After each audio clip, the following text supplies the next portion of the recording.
മാസത്തിനുള്ളിൽ അന്ന് മുതൽ ഇന്നലെ വരെയും ഞാൻ ഈ ഒരു ലൈറ്റിന്റെ പിന്നാലെയാണ്.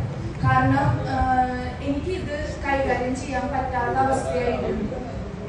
ദിനം പ്രതി LED ലൈറ്റുകൾ ഡിവിഷനിൽ പോയിക്കൊണ്ടിരിക്കുകയാണ്. ഫസ്റ്റ് ഈ കോൺട്രാക്ടറെ ഞാൻ വിളിക്കുമ്പോൾ അദ്ദേഹം എന്നോട് പറഞ്ഞത് മുൻ കൗൺസിലർ ഈ LED ലൈറ്റിന്റെ സ്പെയർസ് അദ്ദേഹത്തിന്റെ വീട്ടിൽ വെച്ചിട്ടുണ്ട്, അവിടെ നിന്ന് അത് കളക്ട് ചെയ്യുക, നമുക്ക് മാറ്റാമെന്നാണ്. പിന്നീട് അന്വേഷിച്ചപ്പോൾ പറഞ്ഞ അങ്ങനെ ഒരു സ്പെയർസ് ഇല്ല. അതിനുശേഷം കോൺട്രാക്ട് എടുത്തു, അതിന്റെ എഗ്രിമെന്റ് എടുത്തു. 20 ലക്ഷം രൂപയുടെ പ്രോജക്റ്റാണ് ഇത്. കണ്ണമംഗലയില് മെയിൻ റോഡിലടക്കം കൂടുതലും റെസിഡൻസ് ഏരിയ ഉള്ള ഒരു പ്രദേശമാണ് എന്റെ ഡിവിഷൻ. അതില് പലയിടങ്ങളിലും ഈ LED ബൾബുകളുണ്ട്. ഞാൻ കൂടുതലും ഇപ്പോൾ ചെയ്യുന്നത്, ഇപ്പോൾ സുജിത് എന്ന് പറഞ്ഞ കോൺട്രാക്ട് എന്റെ ബുദ്ധിമുട്ട് കണ്ടിട്ട് പലയിടങ്ങളിലും ഇതിന് മുകളിൽ ട്യൂബ് ലൈറ്റ് വെച്ച് കെട്ടേണ്ട അവസ്ഥയാണ്. ഞാൻ 4 മാസമായി ഈ ഒരു കാര്യത്തിന് പിന്നാലെ പല രീതിയിലും ഞാൻ കത്തുകളും കാര്യങ്ങളും എല്ലാം കൊടുത്തു. കഴിഞ്ഞ 2025 പ്രോജക്റ്റാണ്. 3 വർഷത്തെ വാറണ്ടി ഉണ്ട് ഓരോ ലൈറ്റിനും. ദിനം മോർണിംഗ് റുട്ടീൻ എന്നുള്ള രീതിയിൽ ഞാൻ ഇയാളെ വിളിക്കും, ഫോൺ എടുക്കില്ല, ഉടനെ നടപടി ഉണ്ടാവും എന്നുള്ള മാതിരി അയാളുടെ മെസ്സേജസ് വരും. ഒരു രീതിയിലും അയാളുടെ ഭാഗത്ത് നിന്ന് എനിക്ക് ഇതുവരെയായിട്ട് ഒരു റെസ്പോൺസ് കിട്ടിയിട്ടില്ല. ഒരു രീതിയിലുള്ള മെയിൻ്റെനൻസോ കാര്യങ്ങളോ വരുന്നില്ല.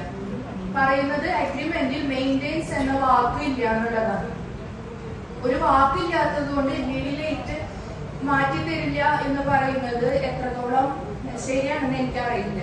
പിന്നീട് അദ്ദേഹം എന്നോട് പറഞ്ഞു, ഞാനിത് കൂലി അയാൾക്ക് എത്തിച്ചു കൊടുക്കണം, മാറ്റി തരാമെന്നുള്ളത്.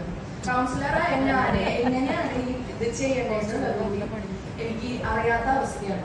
കഴിഞ്ഞ 4 മാസത്തെ എൻ്റെ ഓട്ടത്തിന് ഒരു ശമനം കിട്ടണമെന്ന് ഞാൻ ആഗ്രഹിക്കുന്നു. അതുകൊണ്ട് മാത്രമാണ് ഈ ഒരു നിലപാട് എടുത്തത്. ഇത് ഡെയിലി ബേസിസിൽ ഓരോ LED പോവുകയാണ്. ഇപ്പൊ മെട്രോ സൈഡില് 3 LED പോയിട്ടുണ്ട്. എന്നും അവിടെ DLR വർക്കേഴ്സ് വേസ്റ്റ് വാരിക്കൊണ്ടിരിക്കുകയാണ്. കാരണം അവിടെ ലൈറ്റ് ഇല്ല, കൂരായിട്ടാണ്. അപ്പൊ ആളുകൾ വണ്ടി നിർത്തും, വേസ്റ്റ് തട്ടും, പോകും. അപ്പോ ഒരു വെളിച്ചില്ലാണ്ട് അവസാനം ഡിവിഷൻ ഇരുട്ടിലാവേണ്ട അവസ്ഥയാണ്. ആളുകൾക്ക് ഇത് LED ആണ്, ഇതിന്റെ കോൺട്രാക്ടർ ഈ LED മാറ്റി തരുന്നില്ല എന്ന് പറഞ്ഞ് ബോധിപ്പിക്കാൻ എനിക്ക് സാധിക്കുന്നില്ല. ആളുകൾ ചോദിക്കുന്നത് ബൾബ് പോയി കഴിഞ്ഞാൽ മാറ്റേണ്ടത് ആവശ്യമില്ല എന്നുള്ളതാണ്. LED ട്യൂബിന്റെയും കോൺട്രാക്ടർ വേറെയാണെന്നും ഈ കോൺട്രാക്ടർക്ക് ഇത് മാറ്റാനുള്ള അധികാരം ഇല്ല എന്നുള്ളതും എത്ര ആളുകളുടെ അടുത്ത് ഞാൻ പറഞ്ഞ് മനസ്സിലാക്കും. അവസാനം കൗൺസിലർക്ക് കാര്യസ്ഥത ഇല്ലാത്തത് കൊണ്ട് മാത്രം LED